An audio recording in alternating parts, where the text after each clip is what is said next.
Anyone who's played even 30 minutes of Deltarune knows Ralsei is the prince from the dark. At first, he seems like just a new friend, but something about him feels familiar. The fact that his name is an anagram of Asriel is the first clue the game gives us, and the community has come up with a lot of answers. Ralsei is an idealized version of Asriel, the older brother Kris misses. He's a manifestation of Kris's good memories, perhaps created from their old red horn headband. Others claim Ralsei is the very vessel we create at the start of the game, a being who has experienced nothing and finds everything new. Still others claim he's a false prince, impersonating the real one. But what's the truth behind Ralsei? It's clear he isn't Asriel. He sees himself as just another darkner, a fantasy destined to fade away when the time comes. His fate is to be destroyed, and that truth makes every moment with the Lightners so precious to him, something we've already analyzed in depth in a video dedicated to his character's motivation. But this time, the question is both simpler and harder to answer. What is his origin, and what is his relationship to Asriel? To figure it out, we have to start with the premise that Ralsei is, in fact, the anomaly. The first clue that something's off is that Ralsei is already waiting for us. He knew we would be there. He introduces himself as the prince of an empty kingdom and somehow knows our names without asking. He tells us the legend of the Deltarune and deeply believes that the two of them, Susie and Kris, are the heroes of the prophecy. Ralsei knows the rules of the Dark Worlds perfectly. Even the manual he gives Kris is accessible in the game's files, showing that Ralsei is aware of how the player interacts with the world. But it's more than that. He seems to pay more attention to the player than to Kris themselves. And this player awareness is the key. Ralsei isn't talking to Kris, he's talking to us. The most chilling proof of this happens after the Spamton fight. Kris is so disturbed by what happened that Susie can't hide the obvious and ask them how they're doing. If you try to deny their feelings, Kris shouts out in an act of self-control, but Ralsei immediately downplays it, telling them not to think about what happened. He offers his help until they feel better, but he's essentially trying to ignore his friend's trauma to keep the player moving forward. Even when you're in the cells, Ralsei tells Kris that he's helping Susie solve the puzzle, something impossible for Kris to see from their perspective, but which the player could observe. Although he presents Kris's soul as the culmination of their being, in a way very similar to how Flowey explains mechanics in Undertale, he waits for the player's decision to act, not Kris's. But what is this anomaly?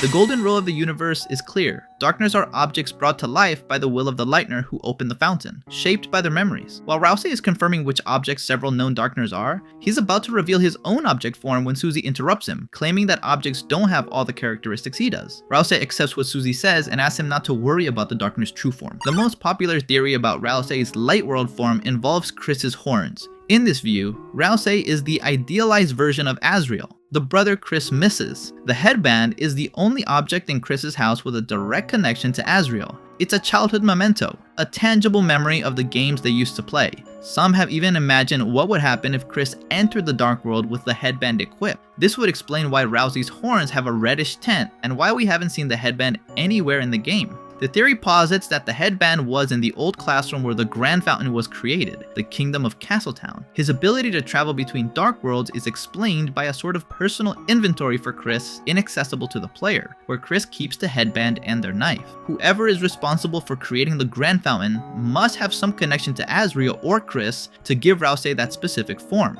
After all, Susie mistakes Ralsei for Asriel in a family photo, and even Noelle mentions he looks a lot like Kris's older brother. But several points make Ralsei a unique darkner and cast doubt on this popular theory. If Ralsei is in a secret pocket of Kris's, why don't we see the classic sparkles that appear when other darkners come out of the inventory? When we leave a dark world, why don't we see a glow being added to Kris's inventory? Ralsei doesn't appear immediately when Kris and Susie enter the dark world. In fact, he states, "I felt a dark presence and hurried over." Ralsei is alone most of the time, using the hero's absence to build them rooms and make Castletown a happy place for them. He is associated with emptiness. When he's hit, only his clothes remain, as if he disappears completely. His room is bare. When they try his tea, although Susie tastes marshmallows, Noelle says something very strange. There's nothing in here. Ralsei doesn't exist in the real world. His origin is more than just a single will. It's the will of the true prince from the dark. Chapter 2.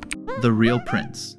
Ralsei's appearance as a dreamer is no mere coincidence. In Undertale, Gerson explains that Asgore belongs to a very special species of monster, the strongest of all, which they call boss monsters. The royal connection doesn't seem to hold up in Deltarune, at least not in the light world, where Asgore is a depressed divorcee and Toriel is a school teacher. But in the dark worlds, everything changes. The version of Toriel captured by Tenna shows her royal side by wearing a crown. One might mistakenly think Toriel has this crown because Kris, her child, sees her as a queen and opened that dark world. However, a Lightner's appearance in the dark worlds is the same regardless of which world they're in. Their nature as a boss monster remains. We haven't seen Asgore in a dark world, but his image in the prophecy repeats that royal aspect. It's clear that in the dark world, Asgore and Toriel reprise their roles as the rulers of the underground, the rulers of darkness. This means the true prince from the dark, therefore, is Asriel, the blood son of the king and queen, a prince who remains a mystery in the prophecies. The prophecy shows a silhouette of everyone involved, but when it speaks of the prince from the dark, the same hooded entity appears, its face obscured. Most revealingly, a pair of elements float around it as if by some kind of magic.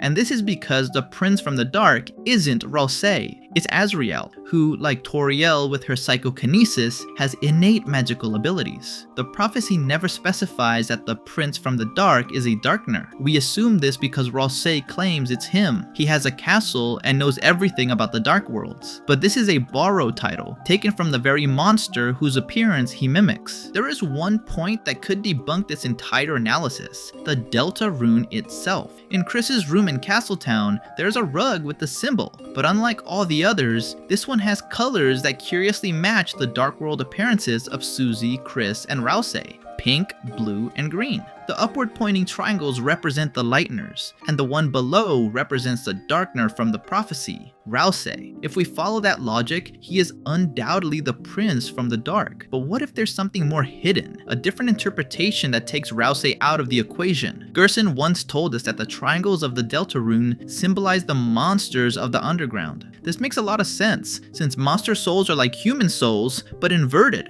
If you remove the protrusions from the hearts, you get the triangles of the Deltarune.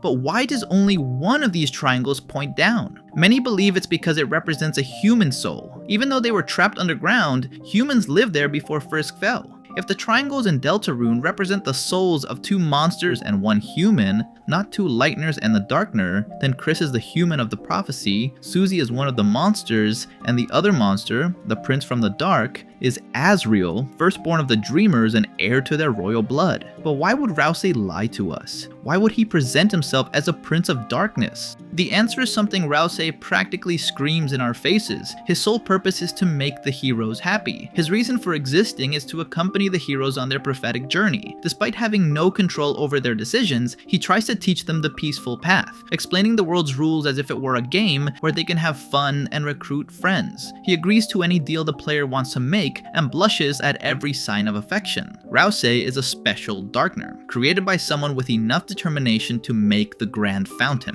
The curious thing is that there are no other darkners in his kingdom. It's empty. Only Ralsei lives there. This creator's determination gave the world its shape, but it was focused on shaping a single object. Think about it. Isn't it weird that only one object in a supply closet, full of important school items like chalk, became a darkner? Those other objects didn't come to life because the Lightner who opened the fountain concentrated on just one thing. Chapter 3. The Vacant Throne. One of the most important characters in Undertale is Asriel. Replaying the game reveals his tragic story, losing his life, his dust spreading over a flower, which, after being injected with determination, became Flowey. But in this parallel reality, Asriel is still alive. We don't see him because he's at college and is about to return to hometown, and therefore Flowey was never created in this world, or so the facade of hometown would have us believe. It's a small monster town that seems to hide more than meets the eye, a town that was the setting for one of the saddest cases in collective memory, the disappearance of Death's holiday. Needless to say, this is Noelle's missing sister, an event that forever changed the lives of the Dreemurrs and the holidays. Before the incident, Des and Asriel were great friends, sharing countless adventures and hanging out together thanks to their family's closeness. Some romantically link Des and Asriel, especially since we find her retainer in his room. However, the presence of a can with unique leaves and lighters suggests they took it out for reasons other than kissing. The definitive proof, though, comes from Caddy, who tells us they went to junior prom together, and in the suit Torio lends to Susie, she finds a sentimental letter from Asriel to Caddy. Dear Caddy, thank you for the honor of this junior dance. Your eyes are like whirlpools of molten cat food, the expensive kind you have to buy at the pet store. Signed, Asriel. After Dessa's disappearance, Asriel was the last one to move away, leaving Kris and Torio alone. We assume it was to go to college. But how can someone just go on with their life after a friend disappears? Remember that after Char's death in Undertale, Asriel fulfilled their dream of seeing the golden flowers in their home village on the surface, dying from wounds inflicted by humans who thought he was responsible for Char's death. What if Asriel is also fulfilling a last wish for his great friend? Maybe he went to college to research something to find her, setting aside his feelings for Caddy despite having a letter ready for her. Or perhaps he became the Roaring Knight. I know at this point we've theorized about a lot of characters being the Roaring Knight, but Asriel stands out for many reasons. One of the Knight's attacks is identical to Asriel's attacks in Undertale. They share a leitmotif in their battle themes, and the Roaring Knight's peculiar laugh is very similar to Flowey's. The Roaring Knight always passes through the open fountains. What if he's the one carrying Ralsei's light-rolled object to the new Dark Worlds? But how can he be the Roaring Knight if he's at college? Maybe he isn't. We know he talks to Toriel on the phone and video calls Kris, but the internet has been out in hometown for a few days and Kris hasn't been in contact with him. With the internet out, Asriel can claim he's still at college without having to show where he actually is. But whether he's at college or using it as a cover to be the Roaring Knight isn't the most important thing. What's important is that he had to leave hometown, and with him, his position as prince was left vacant. Asriel had to leave someone to cover for him, someone who had all the knowledge of the prophecy and knew the rules of the Dark Worlds, to accompany the heroes while he fulfilled his own mission. Asriel, who had the most determination in hometown, created the Grand Fountain and Ralsei to inhabit it. We can infer that the final sacrifice, after all is lost, will require the help of all the recruits who have come to Castletown, just like in endings where you recruit everyone to take on the final boss. The only way to restore balance will be to sacrifice the darkners. That's why Ralsei asks us not to get attached to them. This is the part of the prophecy that Susie rejects, vowing that she and Kris won't let it happen. Chapter 4. Consciousness of a tool. What happens when an object with a single purpose begins to feel? Ralsei knows everything, but this is the first time he's experienced it. He's learning that despite the rules, he's living through real moments full of genuine feelings. As we've analyzed before, Ralsei is defined by an existential tragedy. He knows he is a fantasy destined to fade away. But what we're seeing now is why that tragedy is so profound. It's not just that he knows he's going to die, it's that he's starting to want to live. Think about the tea. For Noelle, who barely knows Ralsei, it tastes like nothing. But Susie, who considers him a friend, describes it as marshmallows. Ralsei's emptiness is being filled by the substance of his relationships. His friends perceive him as real, and therefore, he is beginning to become real. Now, Ralsei doesn't just want to fulfill the prophecy. He wants to save his friends. He wants to be Ralsei, not just Asriel's shadow. And word from Susie, or even from the player who asked him to just be himself, give him hope that this impossible dream might come true.